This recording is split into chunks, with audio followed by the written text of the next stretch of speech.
Good morning. দেখতে দেখতে শুভ দিনটা চলেই এলো, আজকে বিয়ের দিন। এখন ভোর 4:30 চলছে দধিমঙ্গলের অনুষ্ঠান। তারপরে হলুদ শাড়িতে আমরা সবাই সেজে উঠেছি গায়ে হলুদের জন্য। সকালে গরম গরম লুচি আর আলুর তরকারি দিয়ে পেট পুজো সেরে চলে গেলাম আমরা জলসইতে। এখন বাজে দুপুর 1টা। প্রখর রোদে আমাদের নাজেহাল অবস্থা, তাই জন্য বাড়িতে ফিরে একটু ঠান্ডা ঠান্ডা লস্যি খেয়ে নিলাম। এদিকে চলে এসেছে গায়ে হলুদের হলুদ আর অন্যান্য সব তত্ত্ব। তারপর শুরু হলো শ্বশুরবাড়ির পক্ষ থেকে কনেকে আশীর্বাদ। এরপরে যার জন্য হলুদ শাড়ি পরা সেই গায়ে হলুদের অনুষ্ঠান শুরু হলো। স্নান সেরে কোণে এবার রেডি হয়ে গেল সন্ধ্যের জন্য। দেখো কি মিষ্টি লাগছে। এবার অপেক্ষা বর আসার। হবু বর চলে আসায় শাশুড়ি চলে গেল জামাই বরণ করতে।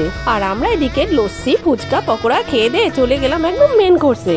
কবজি ডুবিয়ে খাওয়ার পরে পান না খেলে ঠিক জমে না। খাওয়া দাওয়া সেরে আবার আমরা চলে এলাম বিয়ের মণ্ডপে। যদিদং হৃদয়ং তব তদিদং হৃদয়ং মম। সিঁদুর দানের পরে লজ্জা বস্ত্রে লাজুক কোণে। শেষে মায়ের আশীর্বাদ নিয়ে বিয়ের অনুষ্ঠান সমাপ্ত হইল।